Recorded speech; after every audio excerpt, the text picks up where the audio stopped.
Racing Setups is the longest running setup shop on iRacing.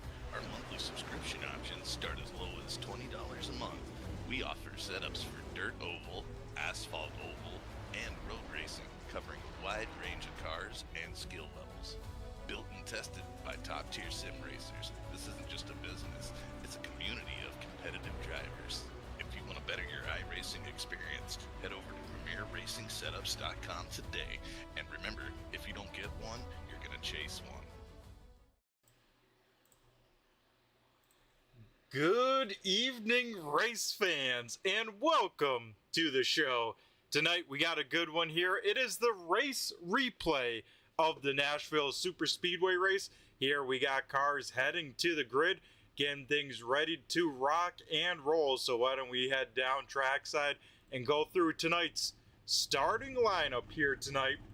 It'll be John Crosby in the W number 73 machine, walking away with the Rock Pirates RC Pole Award. So congrats to John on that here, walking away with the quick time. And of course, that means he will be leading the field to the green flag for this 120 lap main event here. To his outside on the front row will be the 22. That is Mike Kelly. Heading back to row number 3, Steve Ritter in the 61 car will start in P number 3, and to his outside is Wolfpack Racing teammate, the 6 car of Johnny Barker. Rounding out the top 5, last season and defending champion, the 84 machine of Anthony Calatoni. James Hipsloff in the 92 machine will roll off in 6th, 7th going to the 71 machine of Jamison Heath. Frank Zingern here in the 62 machine will start 8th, 9th going to the 91 of Jeff Pogo, and Tyler Waltz in the 9 car will round out the top 10.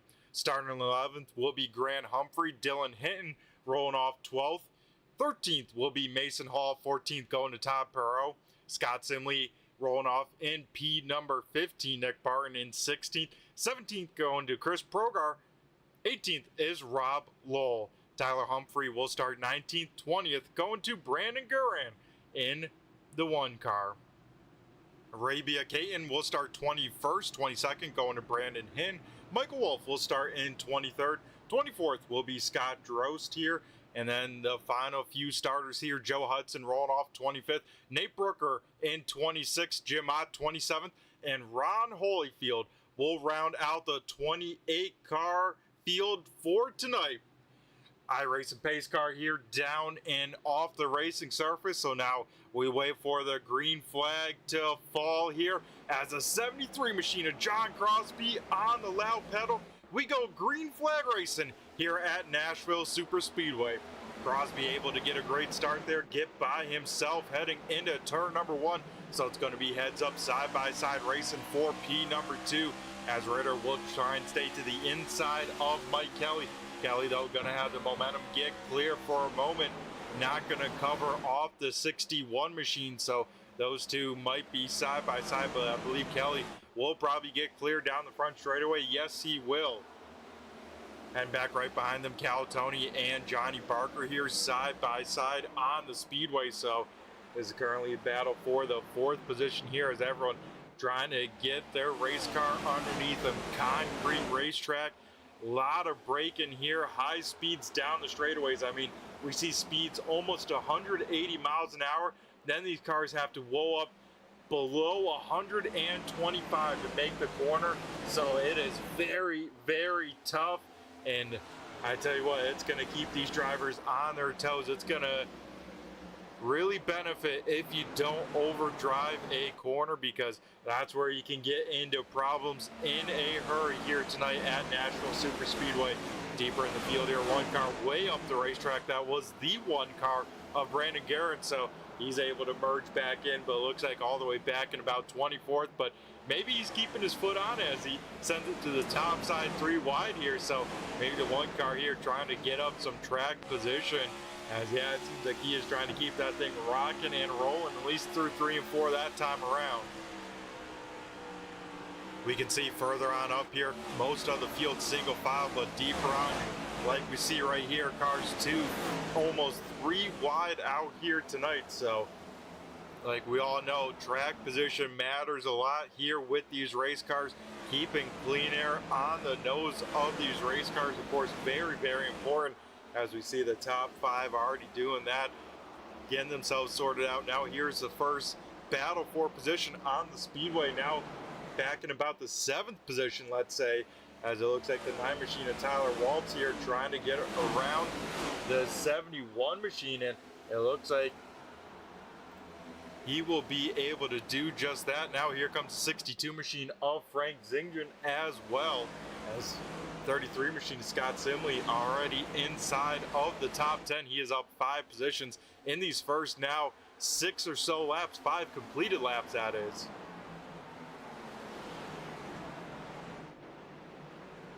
I see we got Chris Proger and Tyler Humphrey in the check. Glad to see you boys out here tuning on in for the race replay. And don't forget, of course, if you're available, Thursday night racing with the Elite Series. So not only do we get one 802 race here tonight, we also get 2. And of course, I'll be out there trying to cut it up with some, I should say most of these drivers here tonight at Indy. So that's going to be exciting here as we see Simley getting around that 71 machine. So with Heath continuing to slide just a little bit here at the start, that is telling me one thing. He is trying to take care of those tires underneath that race car, trying to really manage his pace here at this concrete racetrack, trying to keep the temperature out of that. As now we see Grant Humphrey in the 48 machine to the inside. Here comes Jeff Pogo, as well as the 7 machine of Tyler Humphrey, all of them on the hunt and smelling blood from that 71 car. Oh, it's Jamison right there, pops the wall into turn number 1 there.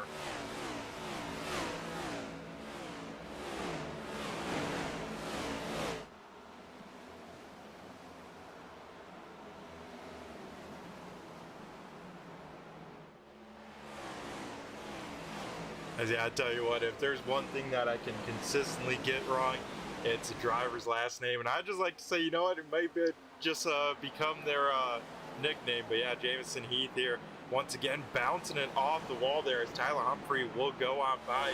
Now that opens up the door for now Mason Hall and Chris Proger as well. So those two, once again, smelling blood from that 71 machine. But I'll be really curious to see what kind of pace that Jamison can run once he decides to, you know, turn up the wick a little bit from the start of this one. And man, I don't know if it's maybe my replay or not, but it almost looks like that center of the 71 machine kind of pushed in just a little bit. So maybe that's where the pace is off on that car as well, because that could definitely affect the handling in a big way here. Out in front, though, John Crosby continues to lead the way over Mike Kelly. Kelly has tracked him down to about a 3-car length advantage for the race lead. Steve Ritter currently running in P number 3. Johnny Barker 4th. Anthony Calatoni 5th. So everyone right where they started here tonight, running in those same exact spots all the way back to Tyler Waltz in 7th. So that just goes to show how important it is to qualify well, at least for the start of these things, because, man, track position very much key. Chris Proger able to get around the 71 machine there. Now here comes Mason Hall. Look at this, Rob Lowell has entered into this mix. Same with Nate Brooker. Both of those cars started deep in the field here tonight. Brooker, the biggest mover so far here tonight. He is up 9 spots, up to 17. So keep an eye on this 00 machine, as he is looking pretty sporty here to start off the race here in this one. As a 10th of the way already done here tonight, and we head back just behind that battle kind of to our first secondary pack here. That, of course, being led by the 4 machine of Jim Ott, then Brandon Guerin right there. Same with Todd Perro and Nick Barton. Those two side by side for many laps, it seems like. And it seems like going to be the case once again there, as a little bit of side draft and action there. But that's what you sometimes got to do with these cars. And yeah, as long as you can do it nicely here, that's where it's at. As here we go, a little Little battle for position that was heating on up. Anthony Calatoni took a peek to the inside of Johnny Barker there, heading into turn number 1, backed on out of it. We'll see if he gives it another attempt this time by heading into turn number 1, as 84 Machine has a nice run here. We'll go back to the outside, sniffs, try and sniff some of that clean air. As it looks like he will actually, that time we'll get to that right rear quarter panel and get to the outside. So here comes Anthony Calatoni trying to make a move on Johnny Barker for the 4th position. Barker will have the preferred lane through the corner, though.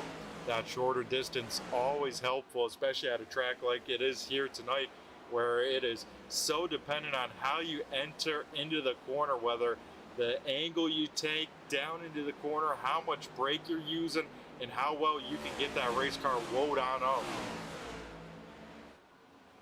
Calatoni will keep his foot in it, able to get clear right there, so he will move on up to that 4th position. Right behind them, Scott Simley now putting some pressure on the 9 car now to the inside, and contact there off of turn number 4, as Simley getting elbows out maybe just a little bit here at Nashville. This is, of course, a battle for that 7th position out here, and looks like Simley going to complete the pass there off of turn number 2. So now the 33 Machine has to try and put his head on down and try and run down this top 6, who has driven away from most of the field.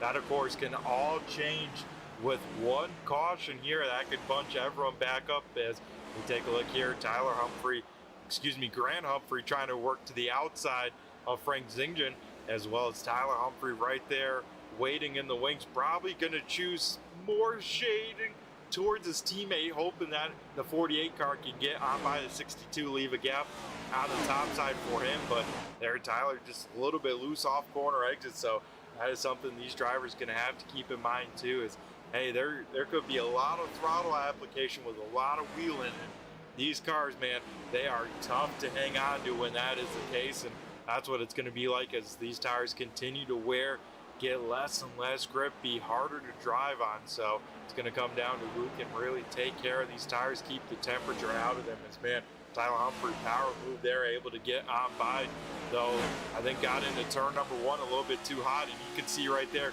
he can go from way in front of the 62 to now way back and off, and actually now going to let the 21 Machine of Rob Lowell go on by as well. That tells me maybe the 7 Machine saying, hey, you know, we cooked that right front a little bit, that corner. We are going to have to take some time to back it on down, try and cool off that right front, and then return it back up in a few laps. And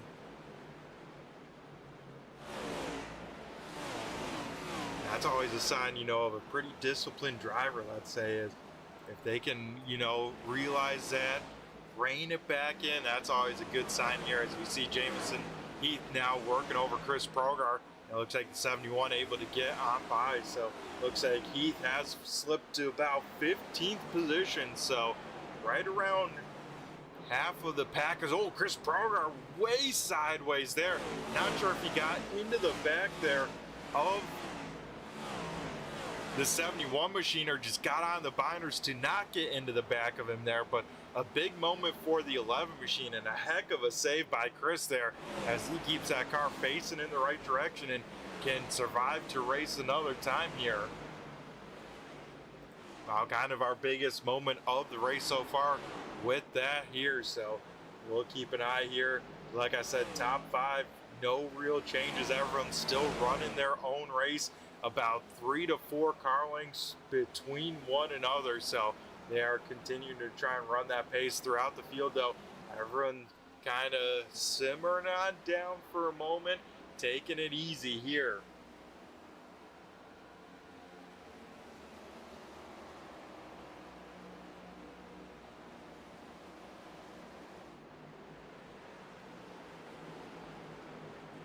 Yeah, I tell you what, Chris, that was a close call for you. Whew. That was a heck of a save by you to hang on to that race car. That was pretty good to see. I tell you what, it's pretty fun, you know, doing these race replays. I know it's not the normal night, or, you know, the normal fans can't see live of what's happening to their driver, but to get the driver interaction as well, that's a really cool aspect here, and I'm glad we're tuning on in, and yeah, appreciate you guys leaving the chats as well. Oh, that's a bummer to hear, Tyler, that the 7 machine not gonna finish this one. So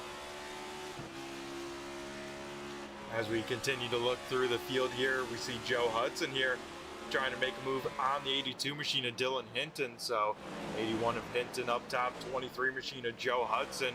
It looks like Hudson gonna be able to complete the pass right there, make it look easy. So Hudson will continue to try and march his way on up. He has made his way up 3 spots from where he started. So 23 machine at least trending in the right direction here. Like I said, the driver I wanted to keep an eye on, at least when it comes to lap times here, is this 71 machine. Last time by ran a 31.34. Leaders are still about a 31.20, so not quite faster than the leader, but 25 laps in. Definitely about the time where you do want to start turning back up if you can.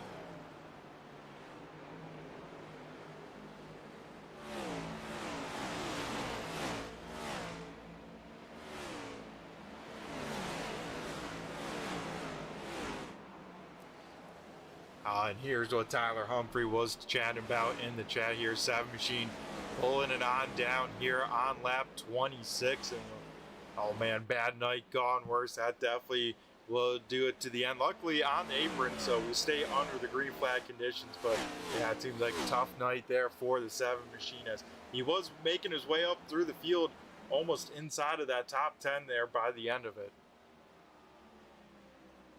It looks like he might be our first retiree here tonight in this one. Nick Barton has tracked down the 14 machine of Mason Hall, so now Barton here trying to get around him. Can't quite get the exit he needs out of that race car, and that could open up the door. That 742, excuse me, has to be a little bit careful. He's got the 20 machine of Michael Wolf there, putting a lot of pressure on him as well, so can't afford to make too big moves or big mistakes, because with a car right there, they could definitely pounce on any given opportunity. Update on Nate Brooker here. He has made it up to 13 spots here so far tonight in this one. So Brooker has driven up from 26 to 13. And yeah, continue to put pressure on that 21 machine of Rob Lowe. I tell you what, they are catching that pack in front of them of Frank Zingren and Grant Humphrey, as now Humphrey under fire from that 62 machine, as Frank going to take a peek to the inside of the 48 here in 3 and 4.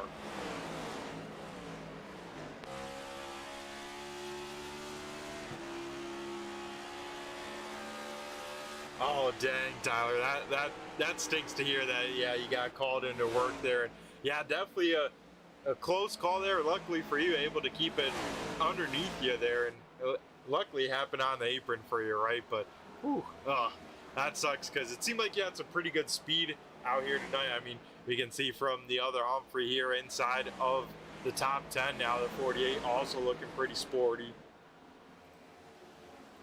As yeah, Frank Zingen looks like he is going to kind of back it on off just a little bit. So 62 will fall to about the 14th position.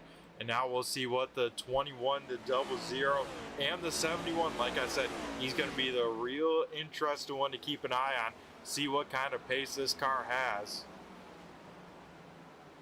Yeah, that nose cone just looks a little bit too flat from what I'm kind of used to seeing. So I think the 71 might have a little bit of front end damage.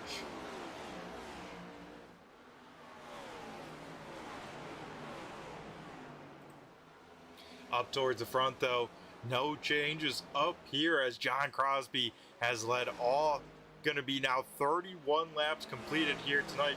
Mike Kelly though holding him on, as Kelly still within half a second of our race leader Steve Ritter up into third. He is about another half second back from Mike Kelly. Then it is Anthony Calatoni, Johnny Barker, James Hipsoff in 6th, Scott Simley 7th, Tyler Waltate, Jeff Pogo 9th, and then that battle that we were starting to look at there, Grant Humphrey in 10th.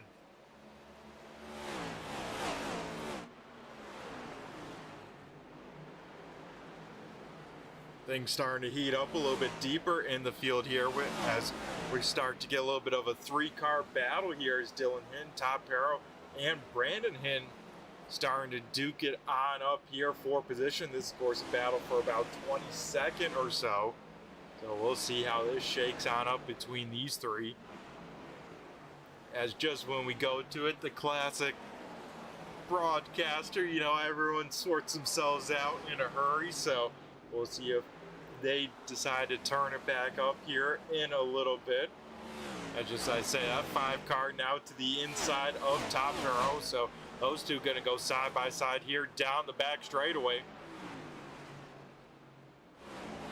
Brandon going to do a nice job entering nice and low there. Put those left almost right on that paint marker. Yeah, nice pass there by the 5 machine as Brandon Hinn back to P23 here for the time being.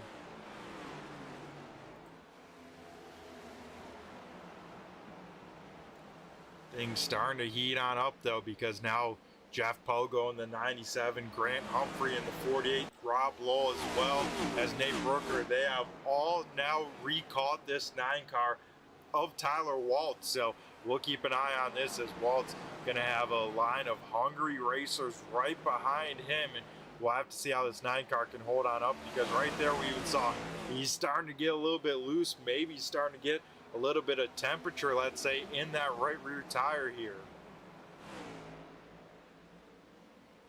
Waltz will go to the inside here. Jeff Pogo to the outside. And oh man, big time hit there as Tyler Waltz hard in the wall. Jeff Pogo right there. And same with Grant Humphrey. I think he was nowhere to go there for the 48 machine. And man, that was a big hit there.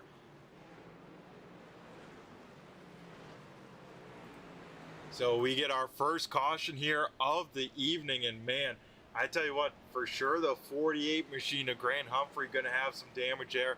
I think, yeah, even the 21 of Rob Lowell, he's going to have some damage. Nate Brooker, it looks like that 00 mostly looks all right, but yeah, for sure Tyler Waltz and probably Jeff Pogo going to be mostly done for the evening. For sure Waltz is, but yeah, Pogo going to have extensive right front damage there on the 97 machine.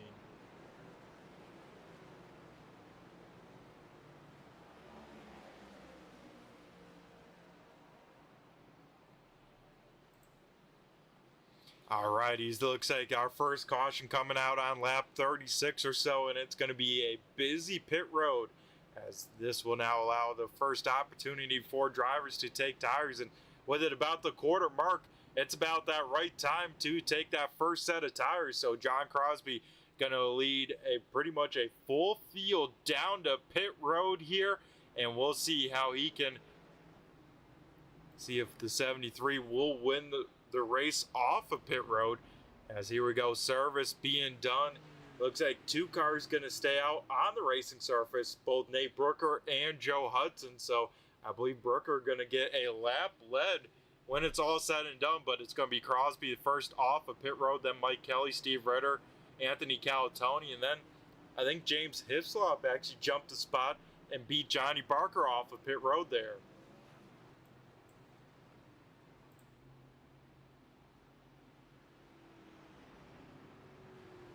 So first caution underway here tonight, of course, with a race replay. Caution counter is going to be a little bit off. It's going to say every caution is the 0th caution. I have no clue what that means, but just know that if the cars are slow, it's probably under yellow here. And that's what we have, our first yellow coming out on lap 36 with contact there between the 9 and the 97. And yeah, that looked like a huge hit for both of those cars.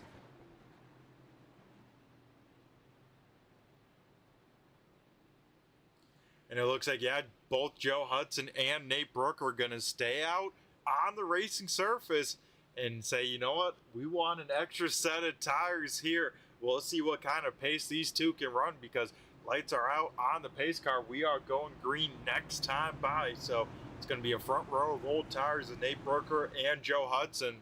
Then behind them, John Crosby, Mike Kelly, then Steve Ritter and Anthony Calatoni making up row number 3.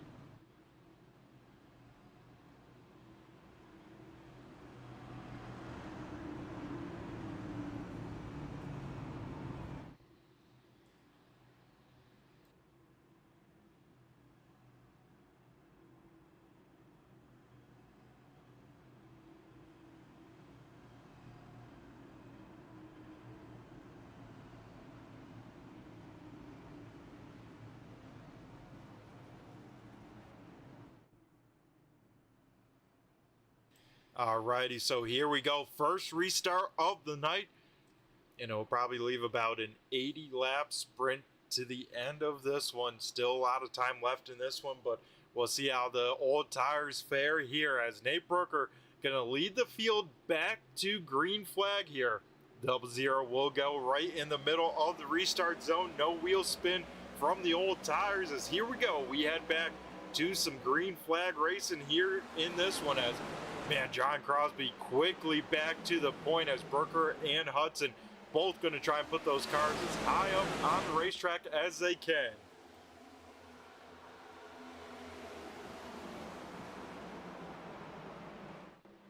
So yeah, it seems like definitely a strategy call there from the 00 and the 23 saying, you know what, we'll have an extra set of tires later in this race if needed. Right now, we just want to make sure that we can make these things last as long as we can. As, oh man, big moment for our leader, John Crosby. Wow. He got a little bit sideways in there. Not sure. We saw some sparks on the left side as well. Not sure if that thing just bottomed on out, but yeah, that thing took off from him in a hurry. Wow, a big moment for the fastest guy maybe on track. John Crosby has led everything up until that, and now new race leader out in front. It is the 22 machine of Mike Kelly. And man, with Kelly seeing that moment there, he turned it on up just a little bit last time by. Best lap of anyone on the speedway. So this 22 machine making good work of those new tires. Oh, heads up here, 62 machine a little bit sideways down the back straightaway. Not sure if he had some contact or not, but that 62 machine definitely out of sorts for a moment.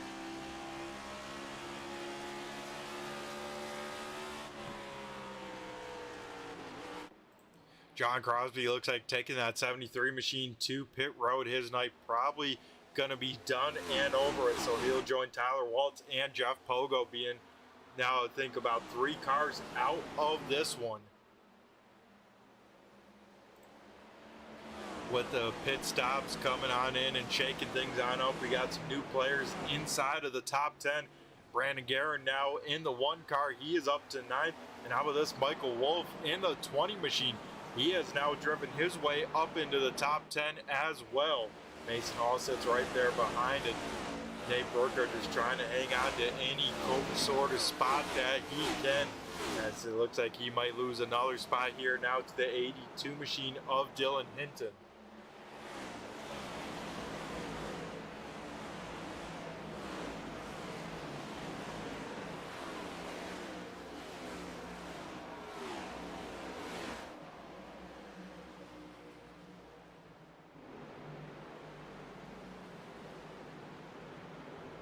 Yeah, it's kind of crazy how much these cars can, you know, shoot out from underneath you. I mean, my experience with them on the Thursday nights is, man, you watch them and you're like, oh yeah, you know, these things, they're a race car, right? They can turn left, go fast, but man, once you get behind the wheel, and especially situations like that where it's like, hey, you lose some grip and then all of a sudden it snaps back like that. And of course with Crosby, he had a wheel to the right, probably trying to save that race car. And when it gripped, having that wheel to the right too, man, that thing took off. And that is a bummer to see, especially from the race lead there, as Crosby, of course, set himself up for another good finish here tonight in this one.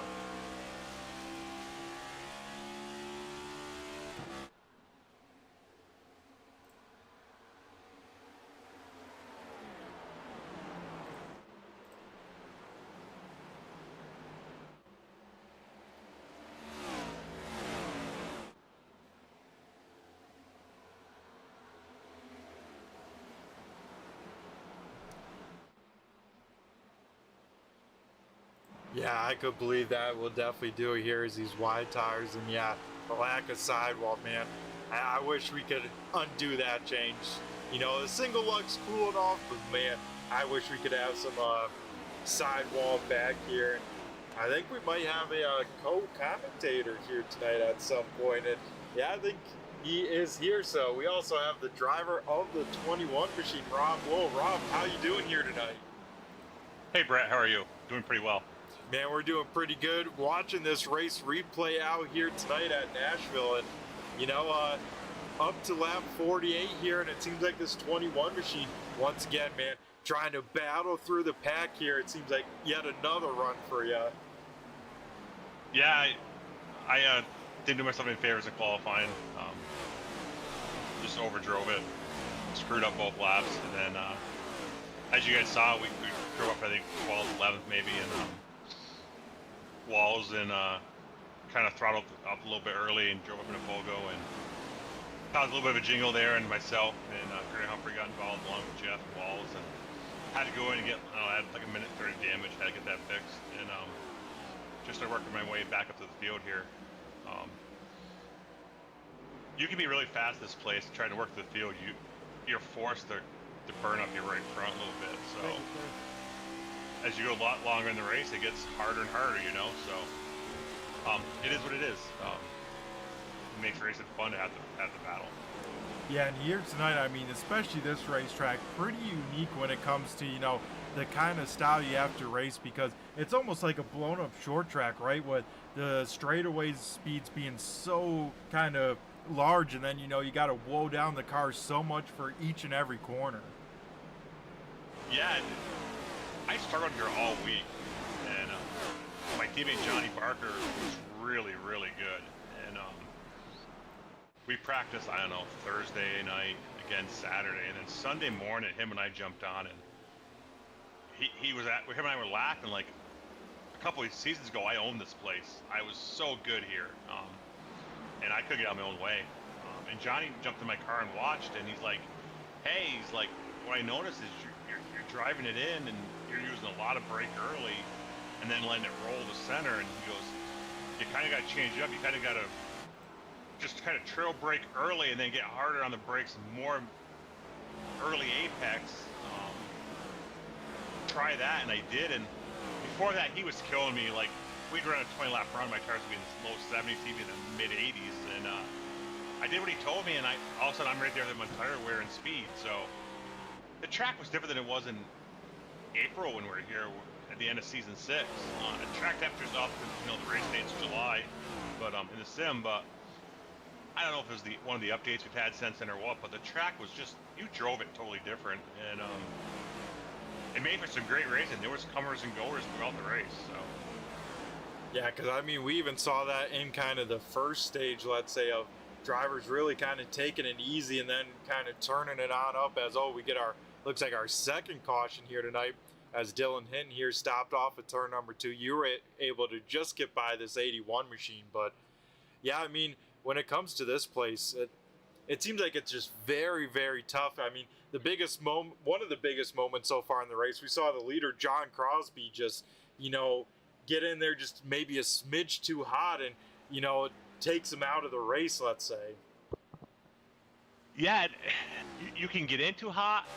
If you get in kind of soft and you slow it down too early, your natural instinct is to go back to the gas early, right?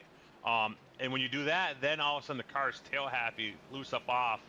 So it was really a fine line about how hard you got in, how deep you got in. If you drive in too deep, you kill the right front. If you don't drive in hard enough, you end up killing your right rear and exit. So really technical track, and Nashville wasn't always this technical, but right now the way this car is and the tire model is, I put this right there at Gateway. It's that technical. You got to get it all right to really be consistent and fast here over a whole run. Yeah, it definitely does seem that way. And here with this caution coming out, you know, just 20 laps after the last one, we see kind of a split decision in pit road. And it looks like, Rob, you're one of the cars to come down pit road here, and it looks like to put on tires. So I guess we can ask you kind of live, you know, what's the decision with that as well? Is this your second set, or is this your first set going on the car? This is second set, and spoiler alert here, I ended up going to the back again here because I ended up speeding coming out of the pits. So I thought the 42 was closer to me there, and I thought I was slow enough out of my box in that segment that I could go a little fast in that segment, and I just misjudged it, and I tripped the speed penalty. But yeah, so the caution comes out there, and on our team chat, you got Barker and Ritter up front there, and Eli and I are more to the back. Actually, no, I don't think. I think Eli missed. No, Eli was here. I think Eli was here Sunday night. Anyways, we were debating on what to do, and they decided to stay out. And I felt like, man, this is our second caution. We've had some long green flag runs. We had a 30-lap run, a 33-lap run. Yep. And then we just had a 20 here, and I didn't think a caution would come out again. And I said, well, we can go all the way from here. So I said, I'm gonna go get tires. I was back up to 12th or 13th at that point, and they stayed out. I'm not gonna spoil it for what goes on here the rest of the race, but it was a pretty pivotal moment in the race on what guys did. Yeah, we have quite a few people in the YouTube chat lands here chiming on in with their race, and Mike Kelly says this was his first of a few mistakes here tonight, was not to pit under this caution, he's saying. Yeah, Mike's foreshadowing a little bit more than I was willing to, but yeah, this was big.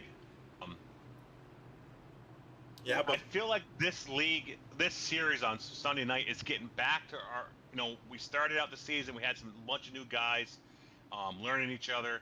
I feel like we're kind of, let's take this coming Sunday at Bathurst out. That's going to be a whole different thing. But I feel in ovals now, this group is getting back where they can knock out a 2 or 3 caution race, maybe even a green flag race. So that was my thoughts here. That I thought we'd go green the rest of the way.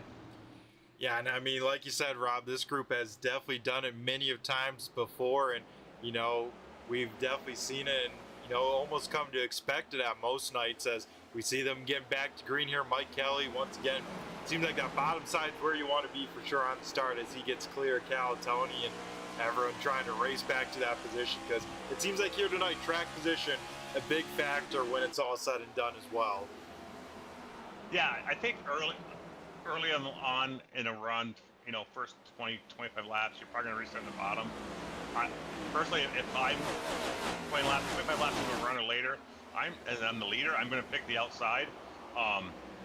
You're going to see as guys' tires run, wear and stuff, and more important, as that black gets darker and darker on the bottom, you can really make some good time rolling the outside. So you have to drive the outside a little bit different than the bottom side. You drive it not as deep. You get off the gas a little quicker. You let it roll. Kind of let it roll right for the guy's right rear quarter panel, and then you pick up the throttle really easy up out, and you can make some good decent time on the outside once the guys at the bottom had some laps on their tires. So right here you're going to see like Ott and Humphrey early in the race. Right there, they're not maintaining what they got. They're going to be losing 2-3 car lengths, and you saw Ott drive around Booker there, and they're on the same tires. So that outside gets better as the race goes. Yeah, that it does, and it's kind of the big X factor when it comes to concrete tracks, right? Is you do get the tire wear in it, like you said, with the black stuff, and that gives a good indicator. But I've always known, especially here on iRacing, is man, concrete tracks are so sensitive when it comes to temperature, and then a tire model like this one where it's already sensitive to temperature, I'm sure that makes a huge difference, right? It does, and in this race, the sun was in and out most of the race, so we'd have a run where we'd have overcast, and then all of a sudden we'd have sun in 80% of the track. So that grip was constantly changing, and you could change where the rubber is or the white on the track based on how your car was handling, which I think most guys have learned at this point with this new track model and the dynamic track, that you have to change for that. Yeah, it definitely seems like the case, as now we're already over halfway done in this race. So this race, of course, flying on by, and we kind of saw a frustrating moment there a little bit. Similarly to the outside of Ritter, has to be a little timid on throttle, and with that, loses now 10 car lengths and also multiple positions. So it seems like it's super important, right, to really keep your momentum and especially get good runs off of each corner. It is. The other thing you really got to be careful is how long you're out there. It's okay to be out there a lap or two, But if you get hung out there, if I think I'm gonna get hung out there more than 2 laps, I'm just gonna give the spot up and fall in line behind, because the longer you're out there, the more you're just killing your tires.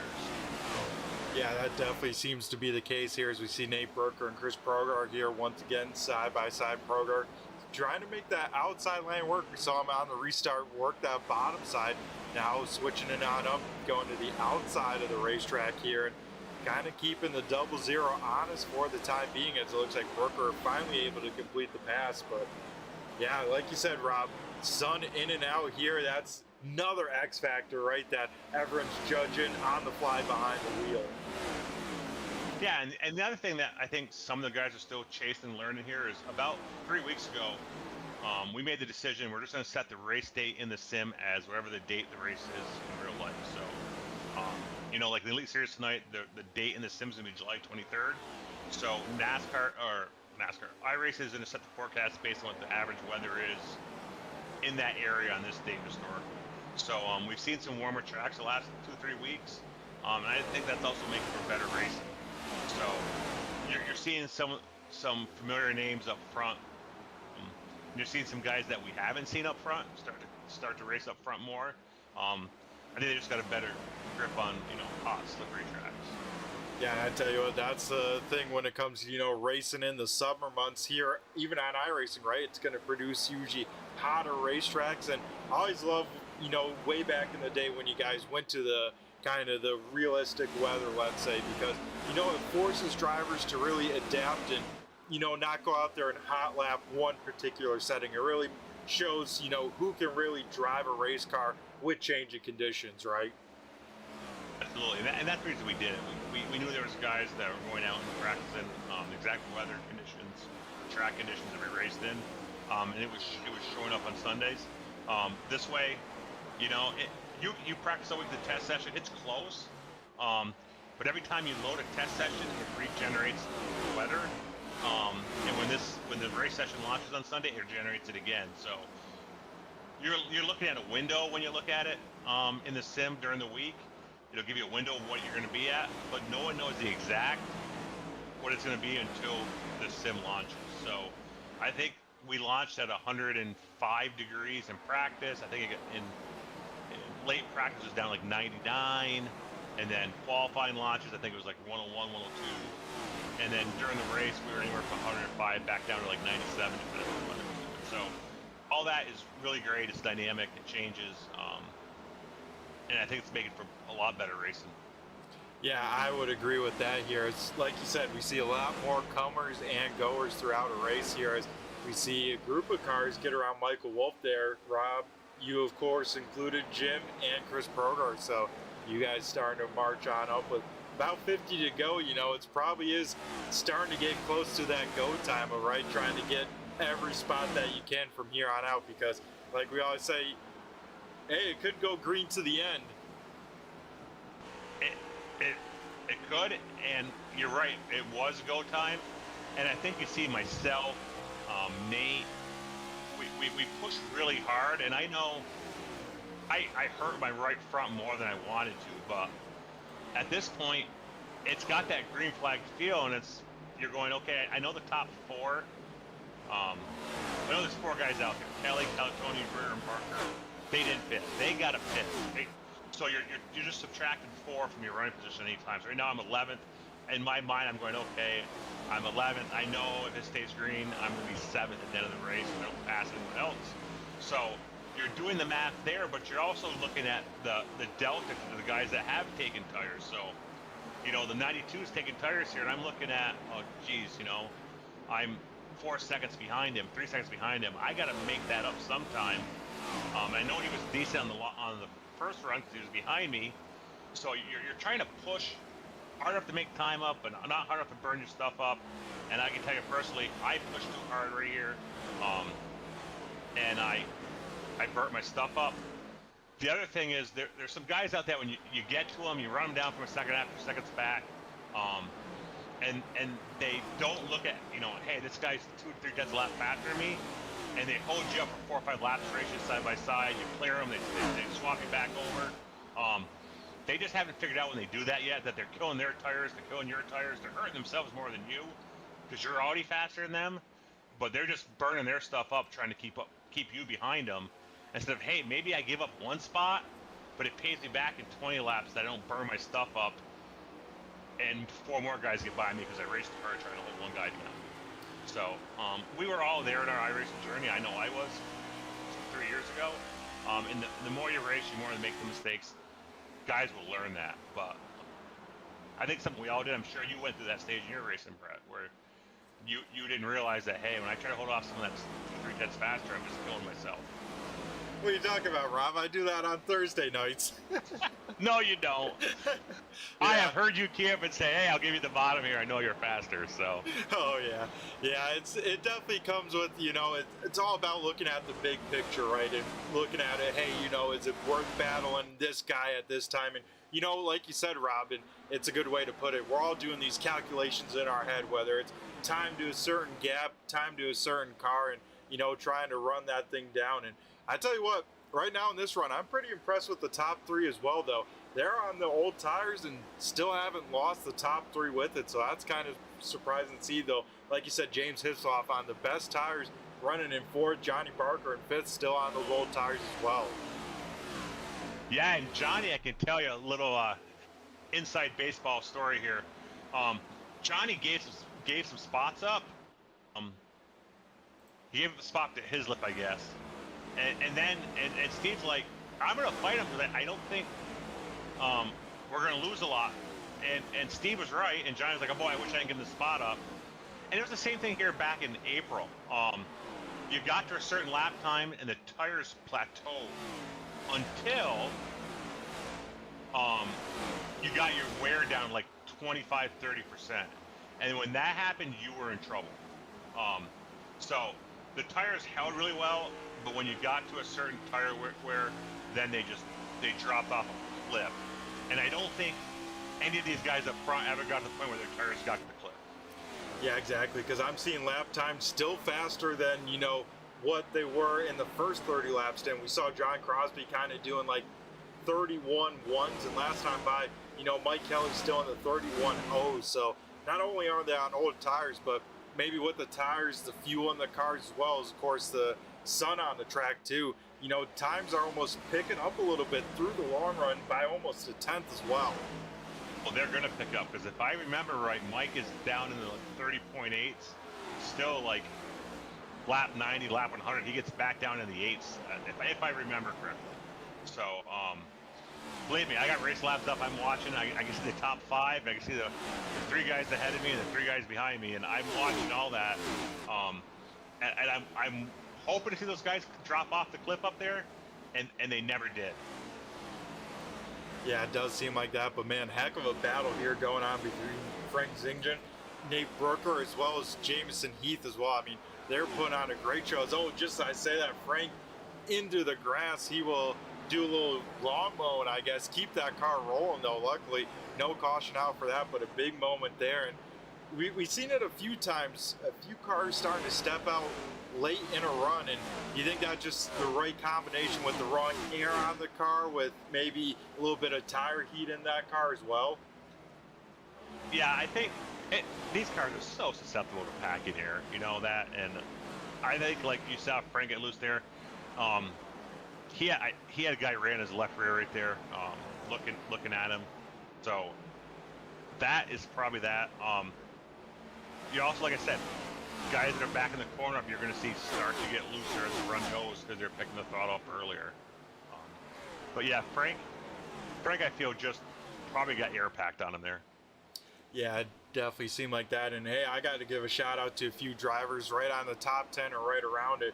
Mason Hall and Chris Proger. I mean, both these drivers seem to be hanging right around this position, whether, early on in the race or later. So they've gotten some rhythm here at this racetrack, and, putting together some pretty good laps together, racing right around one another right now as well.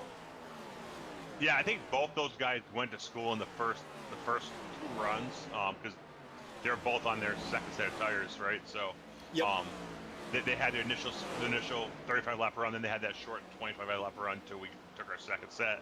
And those are 2 cars that really they picked up from where they were that first run. So their long run speed. Chris especially, I feel like Chris did a lot. I think he fell down in the like low 20s that first run. So I know he got loose once, but he definitely maintained a lot better here. He's taking a little bit wider entry in there. He's not picking his throttle up nearly as soon there. You see Jim actually drive up a little bit on him on corner exit, but Chris is being a little more patient picking up the throttle, which keeps his exit speed down below that threshold where you overpower the right rear and get it loose. Yeah, and that's definitely the case. As we saw Chris Prower right there driving into the top 10 there, so he'll take over P number 10. And Rob, I don't know if you've ever noticed this or really talked about it too much, but what I noticed, especially being behind the wheel of these things a little bit, I'm amazed how you can break the right rear traction with just amount of how much wheel you have in the race car. Even on corner exit, let's say, if you have too much wheel in the car, I feel like it can almost rotate the car without you expecting and kind of break the traction in the rears, and that can get you in a bad sort pretty quickly as well. Absolutely. If you went back 2 or 3 laps here, you're going to see me getting the wall off turn 4. And I get a little bit loose, but it's loose because I got so much wheel in it trying to keep it off the wall. And if you go to a lot of 1.5 miles, and even this place, there's at times I will brush the wall and exit. And it's because I'm trying not to put too much wheel in to scrub the right front, but I'm also trying to avoid that. You got so much wheel in it that when it does turn, it snaps loose on you. And usually when it snaps loose on you, you have that much wheel back in. The minute you straighten it up, it snaps back right and ends your night. So I'll let the thing brush the wall with these composite bodies on exit, so I don't have to put all that wheel in and chance getting it. 1, get it loose, and 2, slide in the right front. Yeah, I'm always impressed, especially when I'm out there racing against you, Rob, is how close you can get to the wall. And sometimes, like you said, just brush it a little bit. I'm like, man, how can you be that confident in knowing right where that right side is to, not hit the wall hard? Because as we know in iRacing, right, you get the wall even a little bit harder than you like. And man, it's like, oh yeah, by the way, you got 7 minutes of the optionals now. Good luck. Yeah, I've put a lot of work in learning how not to screw up the right front, and from time to time I still do and get myself wheel damage. But a couple seasons ago, I worked quite a bit with Zach Novak, some coaching sessions, and he just preached into me like, don't slide your right front, don't slide your right front. And he's the one that said, hey, even if you brush the wall a little bit on exit, it's better than putting all that wheel in the right front, because 1 or 2 things are going to happen. You're either going to slide the right front and kill it, or you're going to, all of a sudden it's going to grab and it's going to snap you loose. So, Zach did a lot to help me get better in this car, and that's just one of the little gems he told me, and I've taken it to heart. Yeah, definitely. That is a good one to know. Is we take a look here. Grant Humphrey and Brandon Guerin both trying to run down Mason Hall here, both putting the pressure now on the 14 machine, and also up towards the front. We saw James Hislop get around Steve Ritter there. So at this point, I think we're maybe seeing those guys that did pit right starting to pay off a little bit more with those tires, because I think Hislop now half a tenth to almost a tenth faster than the cars around him. Yeah, for sure. And the other thing that's going on here is about this time, the conversations are starting in our Discord between Johnny and Steve. Hey, when do we pit here? This has got that feel of green flag of running. And they're trying to guess, hey, when is Kelly going to go?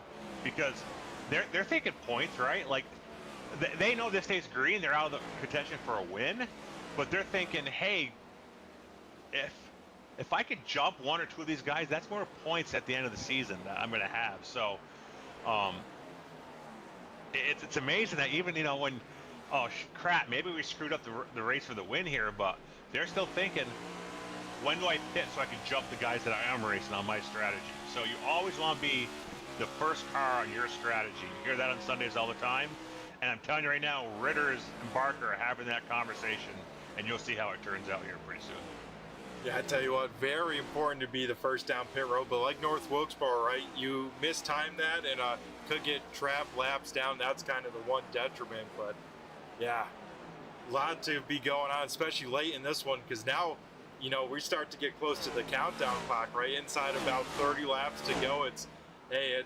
How close are you guys on fuel, if you don't mind me asking? Those of us that pitted on 50, was it 53, 54? Yep. We have an extra 14 laps. At least that's what I had. Okay. I could go 14 laps more than what I need to do.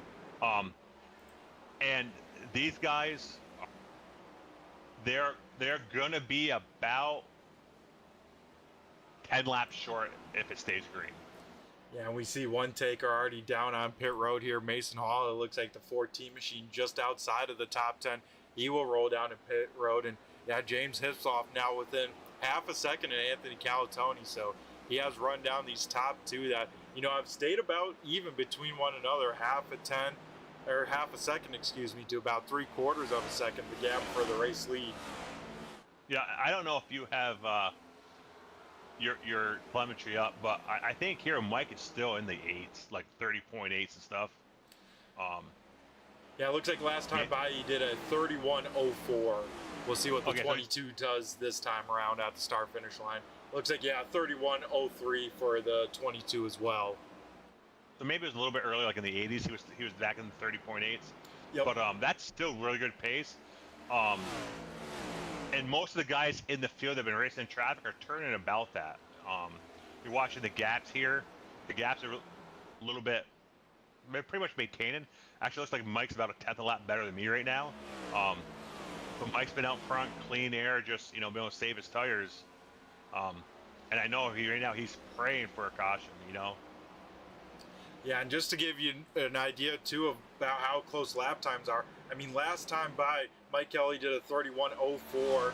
Steve Ritter a 31:03. The slowest car really in the group, you know, we go back to, you know, Nick Barton, Ron Holyfield. Those guys are still in the 31:2. So even throughout, you know, everyone racing on track, still the lap time difference right around less than 0.2 of a second. That's how close it is. Yeah, and that says a lot about this league and this series. Like, you know, we just had a deal in the Elite Series 2 weeks ago where that was a 10th and a half off the pole, and I went home. I mean, it's incredible what our league and our series, all of them, have got to where we have 20 guys that can win on any given night.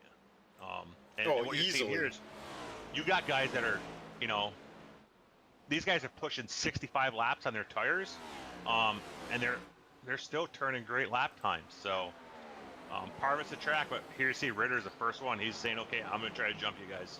Yep, with 25 to go, we see our first taker inside of the top 10, Steve Ritter, bringing it down to pit road here. And like you said, Rob, now it's how much longer do you want to stay out on track? How much time are you willing to give up? Yep, and as this plays out, you're going to see just what that decision, how that pays off for Steve. As Johnny Barker makes it to pit road a little bit through the grass, but I think he was good on the commitment cone, so Barker, a close moment there. Yeah, he made the commitment cone. He loaded down the speed limit. No harm, no foul. Yeah, and with those guys pitting as well, Nate Brooker into the top 10, or top 5 now, for the first time here tonight. 00 driven up 21 spots, so I tell you what, Nate's looking very sporty here tonight. He was another one of those drivers that turning it on here, and he is looking really good. Yeah, I would say this was probably Nate's best race with our series. He's had some other top 5s and stuff, but this race here, he put the whole thing together. Fast all night, was patient, smart racing, didn't put himself in any bad positions, didn't put anyone else in any bad positions. Took what he could get when he could get it, and he just raced super smart, and it pays off. And that's what we tell people all the time, right, as admins. Hey, race smart, it will pay off, it will come to you. And Nate right here is a textbook example of it. Yep, that he does put together a great race here. And yeah, I think, you know, with these leaders being short, right, they have no chance to really have a shot at this win, right, unless they get a caution, because they don't have enough fuel in their race cars. Correct. And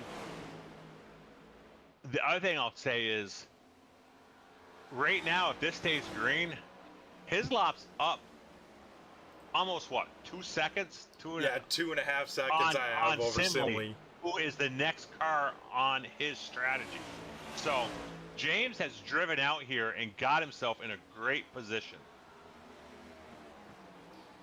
Yeah, that he has, putting the pressure now on Anthony Calatoni. Now he's within 2 car lengths of one another. So, and that's the same then for the battle for fourth, as you know, Nate Brooker within that 4 car lengths as well. So still a lot to be racing for, as this time by, you know, we get 20 laps left in this one. Yeah, this race flew by, and it was one of those races that just had that long run feel, right? Like, man, we felt like we were getting close to one of these races where we're gonna have super clean racing, and it came to fruition. And I'm looking forward to the rest of the season, because I think this group is gonna put these together pretty often now. Yeah, exactly. These guys been rocking and rolling, you know, firing all cylinders. And then, you know, then we head to the wild card, right? This next Sunday, we head to Mount Panorama. Whew, that's going to be a wild one as well. Yeah, I'm going to go out right around there in second gear, third gear, and just hope everyone wrecks. And I'm going to pick up whatever pieces are left at the end. Yeah, I tell you what, that sounds like a good plan, and probably will net you a pretty decent finish. Is usually whenever I load up to a road course in an old track car, it's always like, man, if I can keep this thing facing the right direction all night long, that's a win in my book. Yeah, and you know, we laugh and joke and say it's the Jeff Pope Invitational, and I know a lot of people probably think I put it on there because of Jeff, but I didn't. I put it on there because it's just a really cool track, and I wanted to do something different. I really fell in love with Mount Panorama, or Bathurst, as everyone really knows it as. During the 12 hours of Bathurst, I watched Matt Malone, one of the iRacing streamers. I watched him. He did it by himself. He did a full 12 hours by himself. He's supposed to get DQ'd at the end of it because he didn't have. He had a teammate signed up. It was a Smurf account, and he just did 12 hours straight in the sim. Can you imagine that? But it's such a cool track. You know, the mountain's cool. The view's coming down off the mountain. I just said, you know what? Let's just do something fun. And here comes Mike Kelly in the pits now. Yeah, 22 machine down on pit road, and as we're talking to Rob, that battle for now second on the running order. As you know, Nate Brooker, Scott Simley side by side. I think Brooker able to get the pass done. So yeah, here we go. Mike Kelly from the race lead. He is down on the pit road. Anthony Calatoni, of course, came down, it looks like, last lap to get service on his 84 as well. Yeah, and I would say, I'd say just stay on Mike here. Yeah, I think that's what we got. A little tip here from our producer here to keep on the 22 machine, as James Hitzloff now takes over the race lead. So he'll get, I think, his first laps led on the season. I know he's been close, he's been on the podium, but I don't think any laps led as we see the 22 here. Oh, big time trouble here. Yeah, Mike got bit by that bump off of, and real close call for Progar there. Yeah, that was the red 11 machine. If you watch it from Chris's in-car, it has the pucker factor. Mike got bit by that bump coming off pit road there. You throttle up, just about to get to the blue exit cone, you throttle up and you start to go right to get up on the track. There's a massive bump there. It's almost as bad as the one at Charlotte, and I think we've all forgotten it at some point in our career in iRacing, and it just reaches out and bites Mike here. Luckily, he borrowed Anthony Calatoni's Rubbermaid body for this race. Mike gets into the wall on the outside. He gets some damage, but not race ending like it could have been. Yeah, exactly. It looks like a little bit of right front damage on the 22 machine, but like you said, at least all the wheels still pointing in the right direction. And I remember this place from the Elite Series, you know, Rob, a few weeks ago when we came here at Nashville. And man, it was tough to get off of pit road even on practice. I know I even spun, you know, 2 or 3 times just trying to get out on the racetrack. It's here we go. Big pit stop here. James Hitzloff will lead the whole entire field down to pit road. Here's the money stop of the race. Yeah, and this shocked me. You got some guys out there that I would have thought would have stayed out. Yeah, because it's only, you know, once they get back racing, it's probably a 10-lap shootout, right? And with the times we saw, man, I'm surprised, we didn't see any of that, or really 2 tires, because James Hislop wins the race off of pit road. Brooker, Simley, Ott, and I think you, Rob, is the last car there as well in the top 5 off of pit road. Yeah, I'm not shocked no one took 2 tires. The left rear wore as much as any other tire on the car. So Wow. These cars are wedged up pretty good there. Obviously the setup, so they have a lot of left rear drive. The left rear is right there with your right front usually. Which when you're left front and your when you're right front and your left rear wear, it means they got a lot of wedge in the car. So I wasn't shocked there's no 2 tires. But I was shocked. Anthony stays there, gets the wave around. I think Steve and them guys were only probably a little bit away from maybe being able to unlap themselves. Because I know when Steve came out, he was turning some hellacious lap times. Like, I want to say he was like a 30. I've seen like 30.5s, 30.6s when they came out. But they only had 25, 30 laps to go. They had nothing to lose. So I think this comes out a little bit later, 3, 4, 5 laps later. Those guys would have, maybe unlapped themselves and been in position to change the whole complexion of this race. Yeah, and it looks like we actually did have one car at least roll through all of pit road, not come down in for service. So I think Jamison Heath on old tires going to lead the field back to green flag. James Hislop going to be to his inside. So here we go. A little bit of strategy late in this one as well.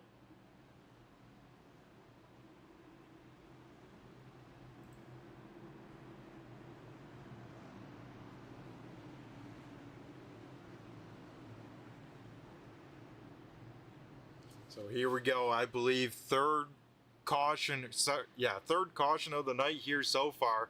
Going to be a 11 lap shootout here. So it's Heath and Hislop on the front row. iRacing pace car down. 71 machine in control here on the restart.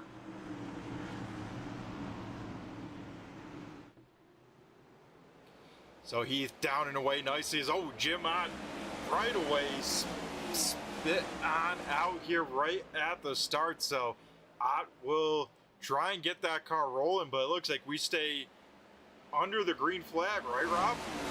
We do. We stay under the green, and talking to Jim post-race, he mistakenly restarted in first gear there. So when he stepped on it, the car just spun out underneath him. Spun down the infield. Props to Jim. He didn't try to draw yellow. He took his lumps. He pulled back on the track and got going. So, but this sets up a pretty good battle between the 71 and the 92 here. Yeah, that it does, of course. I got an update here from the YouTube channel, and 71 on right side tires. So we did have one car take right side tires, trying to hang on to the race lead. Here we go into turn number 3 here. And oh man, contact for the race lead as Jamison Heath will go on around. That will definitely bring out a caution. Yeah, and right there you see the 2 tires just they just don't have the drive to off of turn 2, and that's what sets that whole run up down the backstretch. Is he just doesn't have the drive on the exit, and the 92 gets to run on him there. And depending on which angle you look at it from, it looks really bad that the 92 drives in the left rear of the 71. But if you go in the 92's cockpit view and look at it, it looks like the 71 pulls down across his nose. So something that as admins, look behind the curtain. We look at multiple views when we look at something here. And in this case, at first glance from the back, it looks like the 92, kind of goes in kind of straight and gets in the left rear. You see the 71's not happy here at all. Yep, temper's definitely on full effect. And, that can be kind of a byproduct, right, of going for a race win late in a race. Emotion's always going to be high in those scenarios. Yeah, absolutely. It's unfortunate there, but the admins did look at that from different angles, and it came down to a racing incident. We said it was, it's really 2 guys late in the race going for the same spot, piece of real estate, and that's where it landed. So. Yeah, as now we get our 4th caution here of the evening, and late in this one, and I think with these amount of cautions, those guys that had to take the wave round could get some spots back. You know, we see Steve Ritter now just outside of the top 10 in 11th, Anthony Calatoni 12th, and Mike Kelly into 14th as well. And I think the big winner out of this caution too, Jim Ott, you know, like you said, restarted in first, looped the thing on around. Well, he has another shot at least a top 10 before it's all said and done. Yeah, Jim gets a little redemption here, right? He gets a chance to re-rack it, reset, and try to get out he can over the last, I don't know, is it 4 or 5 laps? Yeah, that will be wild to watch. And, you know, you go on board with James Hislop, you start to wonder, right, out here leading the race under caution, you're like, man, do I have right front damage? If I do, how much right front damage? And, you know, you got a lot of hungry drivers behind him. You know, Scott Simley, Nate Brooker, you, all right there as well. And I think a big moment for a lot of these guys running up front too, right? Josh Parker not here tonight. So you mentioned before, you know, racing for the points, looking at the big picture. This is a huge opportunity for a lot of drivers to make up a lot of points on our current points leader. Yeah, absolutely. And the other thing you're looking at is, unfortunately, with Josh not being here, the bounty's not in effect, right? Josh has to be running on the lead lap at the finish for that bounty, that, you know, that $30 bounty to be in effect. So Josh not here, no bounty, so, but still those points are there. And believe me, guys are thinking about that. Hey, we can make up some points on him. He'd already missed 2 races. This is gonna be his 3rd race, no points. So yeah, from here on out, if he misses a race, it's not a drop race, because his 3 drops are already gonna be zeros. So. Yeah, exactly. As we get ready for another restart on the night here, it's going to be Hislop and Simley. Simley comes into tonight's 2nd in points, so he would love a great points night here as we get ready for a sprint to the finish as the iRacing pace car heads off, and the 92 car now leads us back to the green flag here.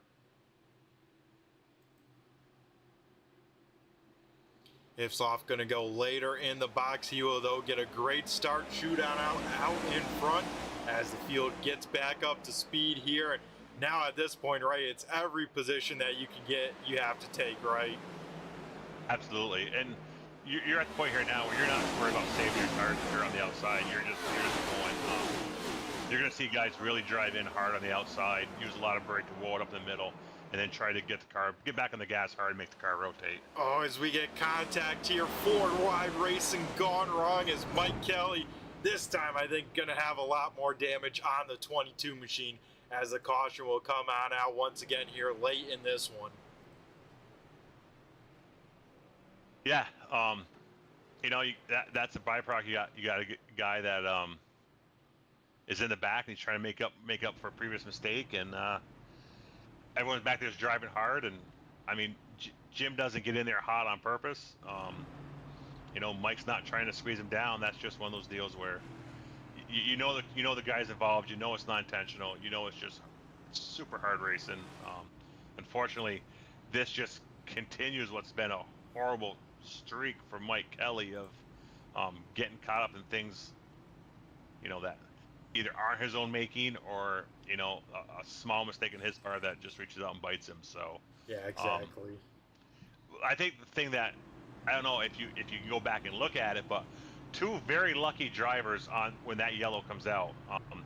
And full disclosure, I'm one of them. I get loose off of 4 and I'm sideways down in the front stretch on the front stretch apron, and then the 62 of Zingen. We are both going to lose 4 or 5 spots if that yellow doesn't come out. Wow, and we get our spots back. Yeah, so lucky break there for both you guys running inside of the top 10 here. But yeah, now that the other thing I'll tell you, Brett, is bad break for Steve Ritter. If that doesn't happen and the yellow comes out 3 or 4 seconds later, once everyone hits those timing loops, Ritter's going to restart probably 4th here instead of, where's he now, 7th, 8th? I have him in 9th. Yeah, so if that doesn't happen, Ritter's restarting at least 5th and might have even 4th. So you have had a guy that was fast all night, was been up front, of the 4 guys that controlled the entire race, mostly the entire race, he would have been restarting 4th or 5th instead of 9th. So not great luck for Steve. Good luck for Frank and I. Yeah, that it is. And now this sets up some overtime here at Nashville Super Speedway. So getting ready to get into the green-white checkers here, as I think next time by it will be the official conclusion of the scheduled 120 distance. So, man, oh man, I think James, going to pick the bottom side, but now going to once again have some hungry race car drivers right behind him here as we get him double filed on up and get ready for our first overtime restart of the night. Yeah, and I want to give a shout to someone that's sitting there in sixth, Grant Humphrey. Grant has had a quiet night, but here late in the race, he's batting well inside the top 10. Grant had some struggles when he first came to the league. He kind of got in some bad situations. Probably 6-7 weeks ago, he made a conscious effort to start tightening up his racing, and it's really paying off for him. He's gained a lot of respect from guys in the league, and his finishes are really starting to show.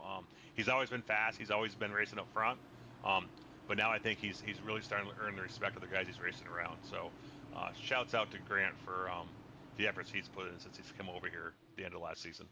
Yeah, and like you said, Rob, another good night for the 48 machine, just outside the top 5. We'll see if he can crack into the top 5 here on our first green-white checkered. So if we get a caution during the green flag, we'll throw it to our second and final overtime. If we get a caution under the white, we are racing back to the checkered. So we'll see how this turns on out as James Hipsoff leads us back to the green. He fires on off, and we go back green flag racing for overtime at Nashville.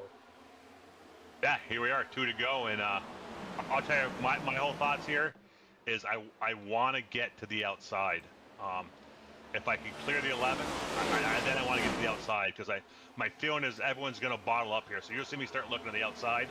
I just know everyone's going to go to the bottom and bottle up, and I feel like I can run the outside here. Yeah, and here comes your teammate Steve Ritter, like you're saying, trying to work his way through the field. Oh, one car hard in the wall. That's a 20 machine of Michael Wolf. He will keep that car rolling, no caution. So we are racing back to the checkered here as, man, Chris Brogard takes a peek to the inside of Simley. Both those cars wash up. Here comes the 21 and the 48 as well. Yeah, this gets really tight down in 3 and 4. Yeah, Simley goes for the block, doesn't have the room to make it work, so it's going to be 3 wide through 3 and 4. Contact between the 3 of you. Who can get on the throttle first? It's going to be a close one here at the start-finish line. Is wow, what some great racing, but out in front, James Hipsoff picks up, I believe, his first career win here on the Sunday Night Series. It is, and a great run by Nate. James did a great job there on that restart. He got out clean air, got away. Nate was able to get going, get clear Simley, and then from there back, it was just a slobber knocker. Myself, Ritter, Progar, Humphrey.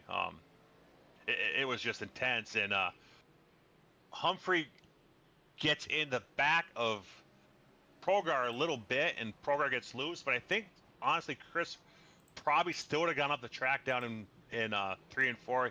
He had to take a really shallow line entry in because I got to the outside of Scott, which forced Scott not to arc in as much as he wanted to. That was just great racing last lap there, and it kind of takes away from the attention on James here because he's out front by himself.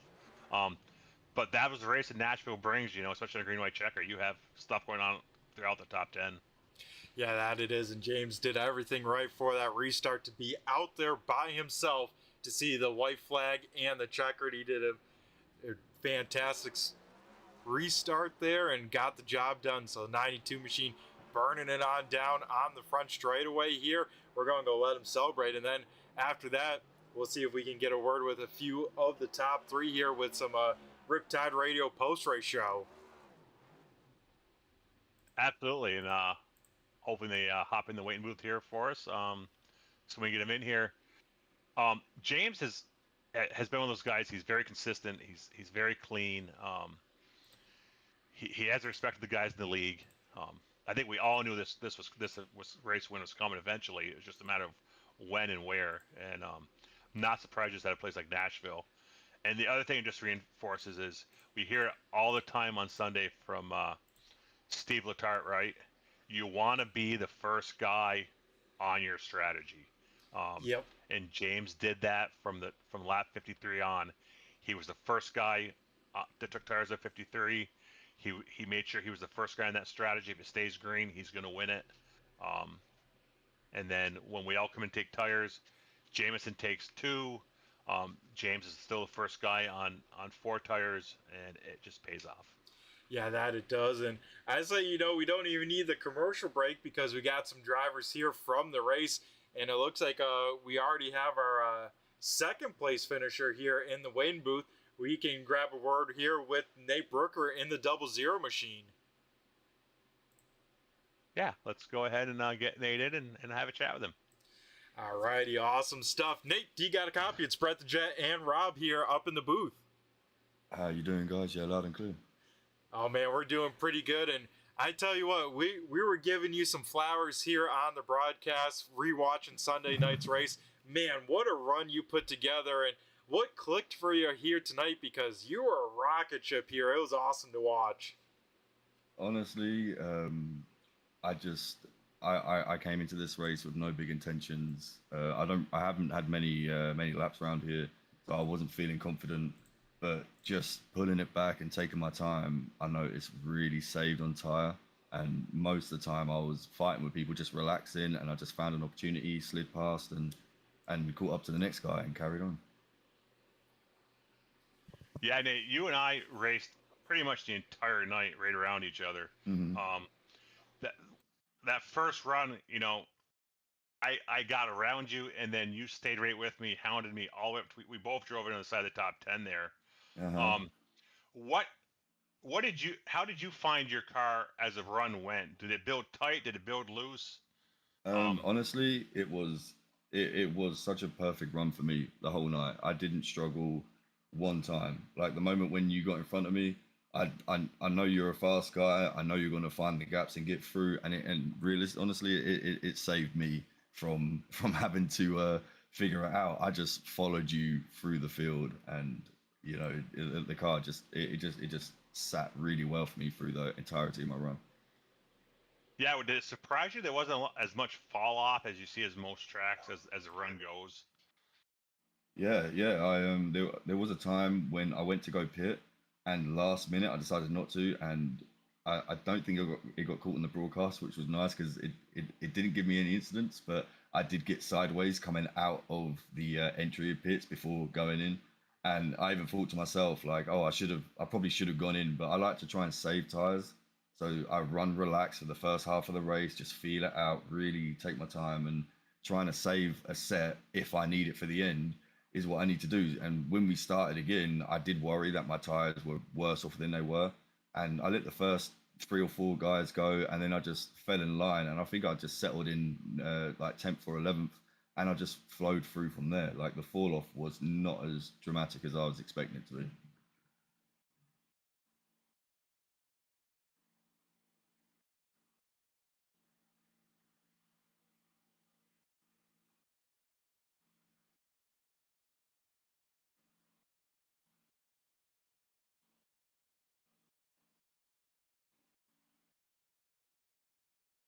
Yeah, as I say, I started at the back with no real intention of finding myself in the top 7 at least, and just taking my time, just chilling with the traffic, getting around when I need to without having to get too aggressive at all. It really helped me, and when I figured that out halfway through the run, I think that's what helped me at the end when everyone's really pushing and really getting the most out of their cars. I realized the smoother I was and the more relaxed I was, the faster I was going. So there was not much aggression for this race, which was quite different for me. Yeah, and it looked like it worked out really well. Rob, do you got anything else? Yeah, Nate, I think we'd be remiss not to ask you before you leave. What are your thoughts, expectations, hopes for this coming Sunday at Mount Panorama? Honestly, I don't want to get too excited, but I'm ready.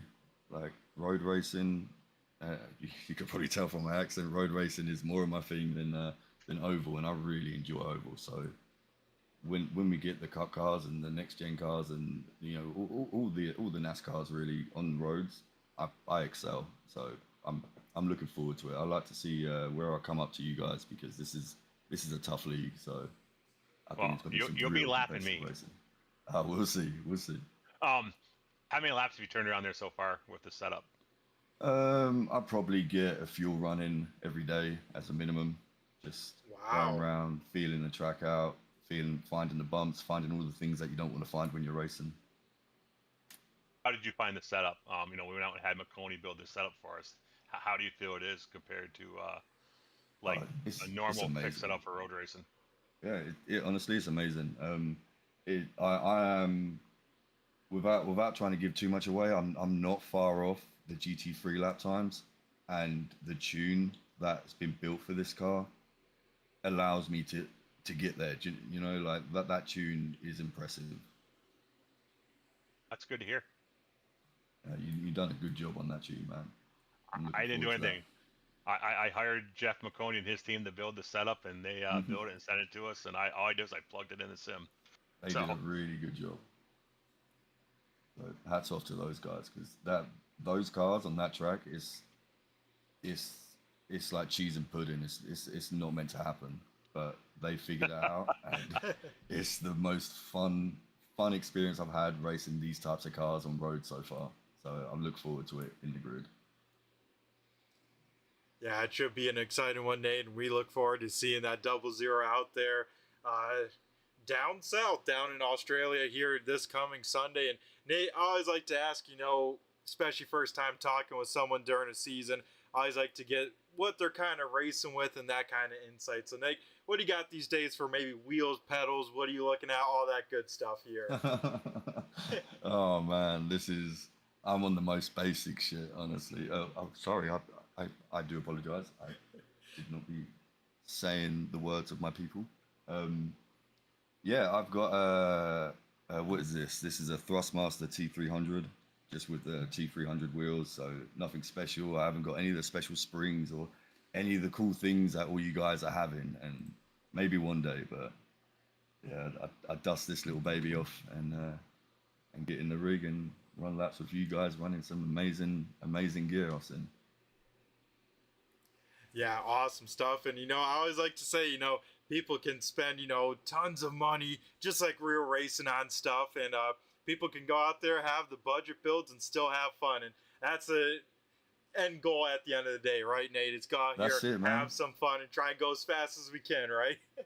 That is it. If I can still have fun, that's the main thing. So, yeah, it's a good group of guys here. It's a really competitive group. Like, I really like putting myself up against them, because especially some of the fastest guys you have here are faster than most of the guys you find in officials. So I'm learning off those guys each week. I'm running with them.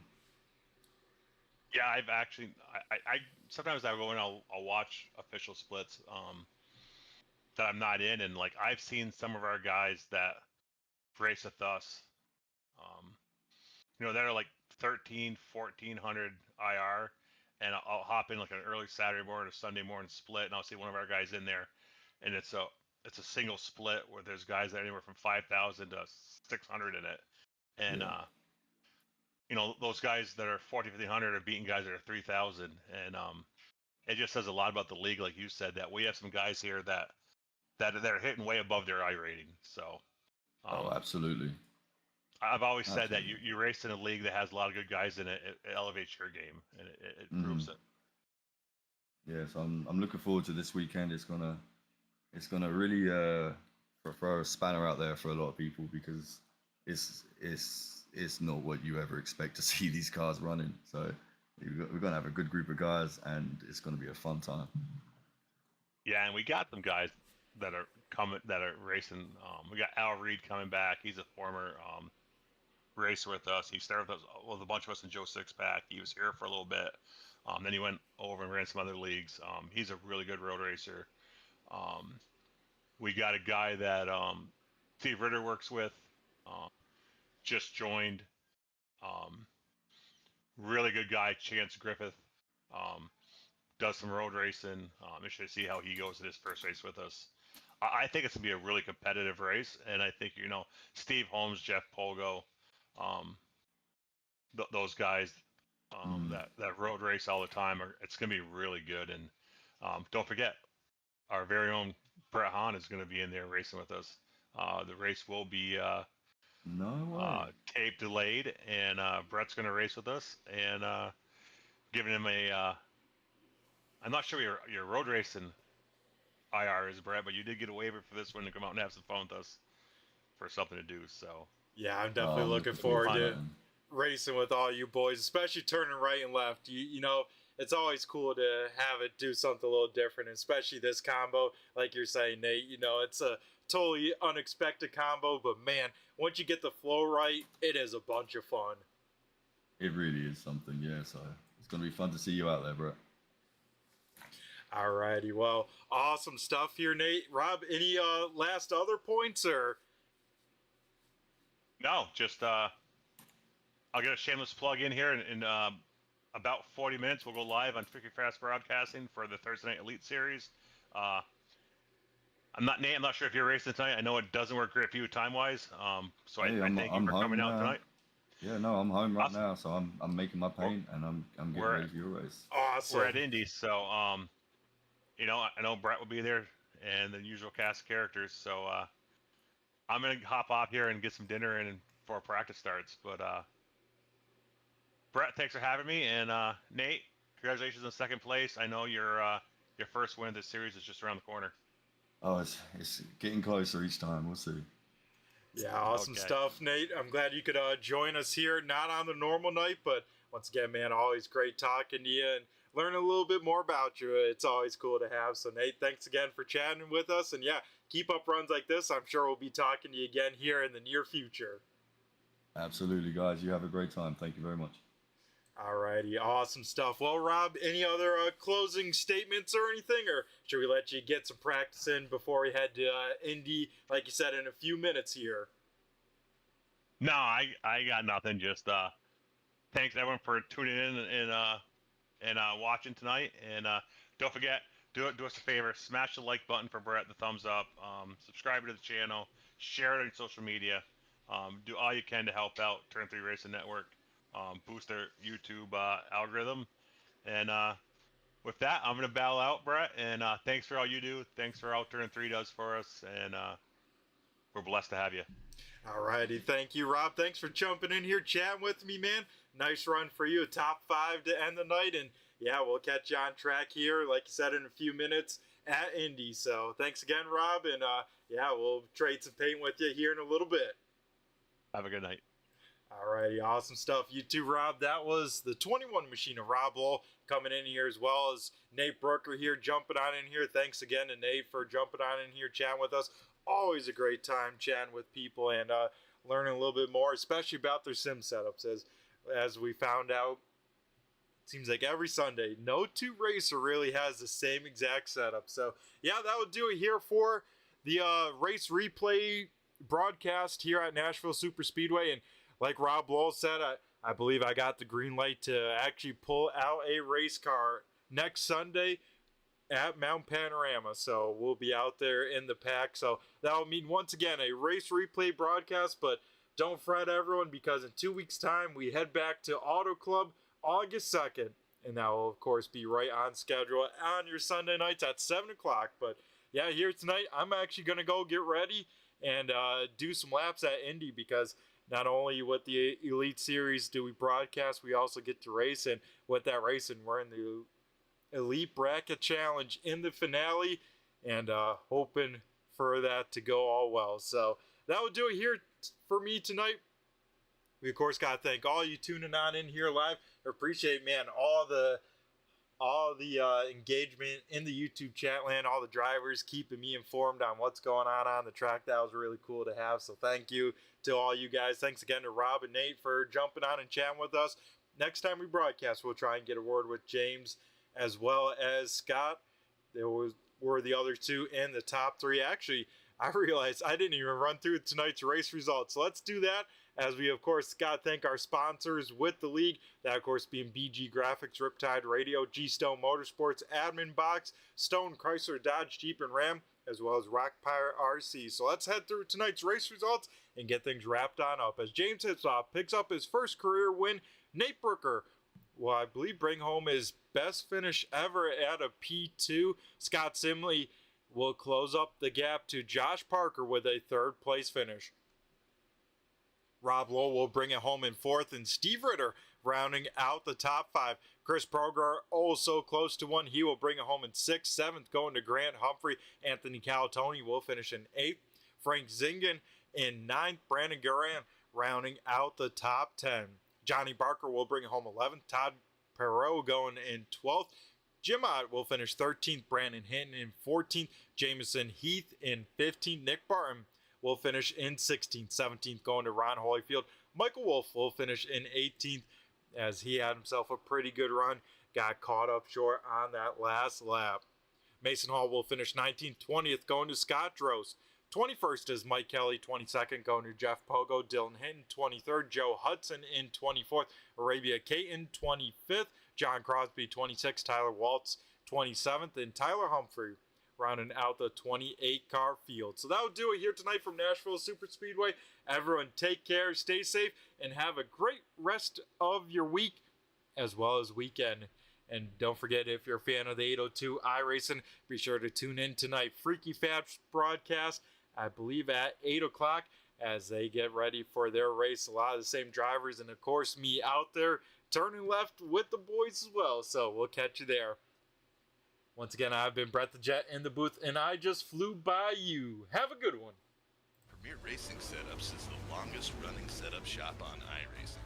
Our monthly subscription options start as low as $20 a month. We offer setups for dirt oval, asphalt oval, and road racing, covering a wide range of cars and skill levels. Built and tested by top-tier sim racers, this isn't just a business, it's a community of competitive drivers. If you want to better your iRacing experience, head over to PremierRacingSetups.com today. And remember, if you don't get one, you're going to chase one.